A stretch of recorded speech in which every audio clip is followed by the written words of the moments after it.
देखिए, यदि आप कांग्रेस पार्टी के इतिहास को देखेंगे तो 1885 से आप देखिए लगातार कांग्रेस पार्टी सदैव एक्सपेरिमेंट करती रही और वो कभी विरोधी आवाजों को दबाने का काम नहीं करती थी।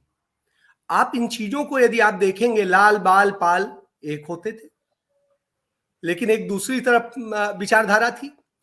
हिंदुस्तान के इतिहास में पहला मामला है जब पिता डोमेनियन स्टेट की बात कर रहा हो और बेटा पूर्ण स्वराज की बात करके उसका झंडा बुलंद कर रहा हो और चुनाव हो जाए और बेटा चुनाव जीत जाता है और राष्ट्रीय अध्यक्ष बन जाता है और पिता राष्ट्रीय अध्यक्ष के पद से हट जाते हैं। यह हिंदुस्तान के इतिहास में पहली बार हुआ है। आज तक वो दोबारा नहीं दोहराया गया है। पंडित नेहरू जिस समय राष्ट्रीय अध्यक्ष बने थे, उनके महासचिव कौन थे आप पहले जान लीजिए। उनके महासचिव थे सरदार वल्लभ भाई पटेल। मतलब नेहरू के नेतृत्व में वो महासचिव थे। ये बात आज की नहीं है, 1929 की।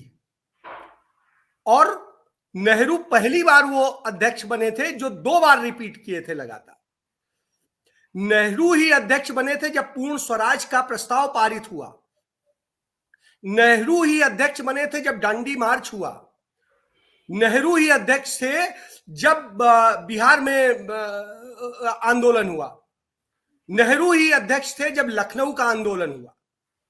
तो आपको यह समझना पड़ेगा कि उन विचारधाराओं को उनको कौन करता था। नेहरू ही अध्यक्ष थे जब गणेश शंकर विद्यार्थी को कांग्रेस पार्टी का प्रदेश अध्यक्ष बनाया जाता है उत्तर प्रदेश का।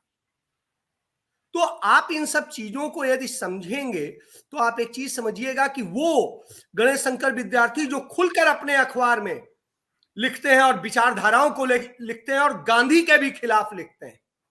गांधी के खिलाफ लिखने के बाद में गांधी के रहते हुए गांधी का शिष्य उनको प्रदेश अध्यक्ष की कमान देता है, हटाया नहीं जाता है। आप ये समझिए। तो ये तो उसकी विरासत। और रही बात देश की आजादी के पहले, पता होना चाहिए कि देश के आजादी के पहले 1946 के चुनाव में जब कांग्रेस पार्टी जीती थी और उसके बाद में सरकार बनी थी, तो उस सरकार में, केंद्रीय सरकार में पंडित जवाहरलाल नेहरू उपराष्ट्रपति थे।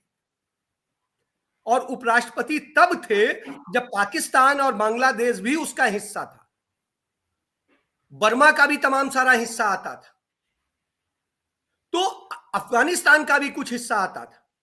तो आपको यह समझना पड़ेगा कि हिंदुस्तान बनने के पहले ही नेहरू लीडर बन गए थे, ऐसा कोई विवाद नहीं था।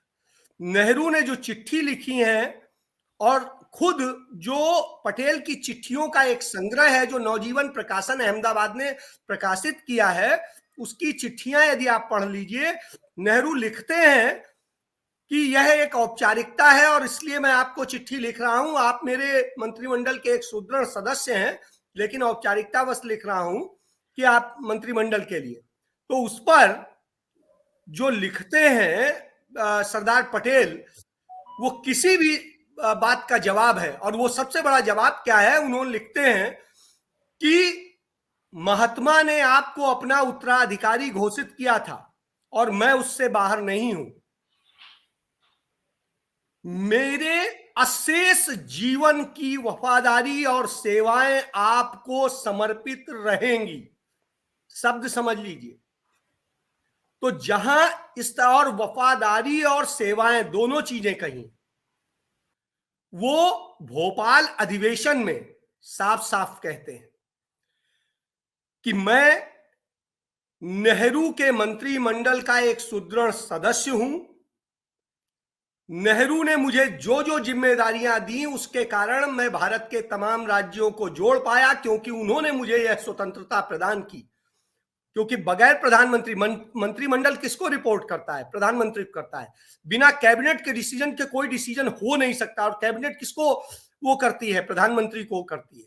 तो आप ऐसी स्थिति में, तो उन्होंने कहा उस सभा में, ऑन रिकॉर्ड चीजें मैं बात कर रहा हूं, कहा कि नेहरू ने मुझे ये दिया। परिवार में तमाम बातों को लेकर के मतभेद भी होते हैं, लेकिन इन सब के बावजूद मेरी उनकी अखंड मित्रता थी, है और आजीवन रहेगी। और उनके प्रति मेरी वफादारी में कहीं पर भी संकोच नहीं किया जा सकता है। तो आप इन बातों से समझ सकते हैं कि अंतिम दिनों तक पटेल ने ये बातें कही।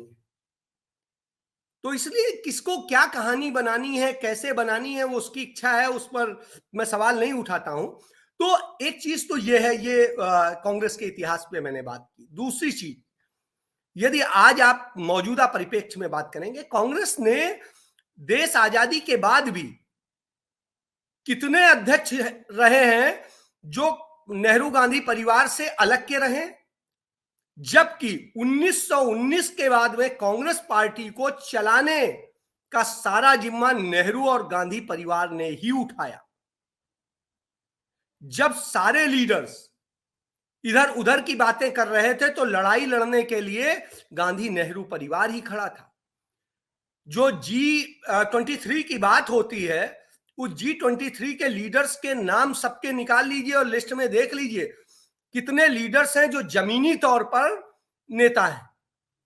वो कांग्रेस की लीडरशिप की जो दया है और कृपा है, उसके आधार पर तमाम जगह कोई राज्यसभा से, कोई कहीं से एंट्री पाता रहा है, या उनको किसी को वो करके और लीडरशिप ने कह दिया और इस कारण से वो बनता रहा है। तो ऐसी स्थिति में उनका वजूद क्या है। और जब भारतीय जनता पार्टी से लड़ने का मौका आया तो वो पीछे बैठे हुए थे। जिस समय मुद्दों, कांग्रेस के ही मुद्दों को लेकर लड़ने की बात आई, वो सब कहीं नजर नहीं आ रहे थे। उस समय सिर्फ और सिर्फ राहुल गांधी लड़ता नजर आ रहा था। आपकी इसी लाइन को मैं आप एक मिनट मैं खत्म करता हूं।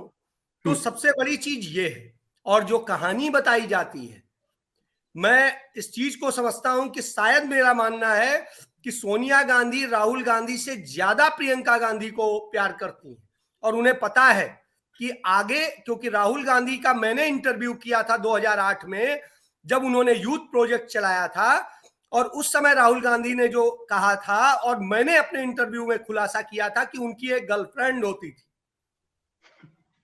और तब मैंने लिखा था वो मेरी दोस्त थी, जनता हमसफर। और उन्होंने कहा था, जब दुनिया के चैनल अखबार चला रहे थे बड़े बड़े कि वो राहुल गांधी अब शादी करेंगे और ये होगा और वो होगा, मैं इकलौता व्यक्ति था जिसने लिखा था राहुल गांधी से बात के बाद में कि शादी उनका कोई लक्ष्य नहीं है, उनका लक्ष्य है फिर से एक बार कांग्रेस पार्टी को उसी पोजीशन पे लाके खड़ा करना जैसे उनकी दादी और पिताजी ने खड़ा किया था, और उसके लिए जो करना है मैं वो करूंगा जी।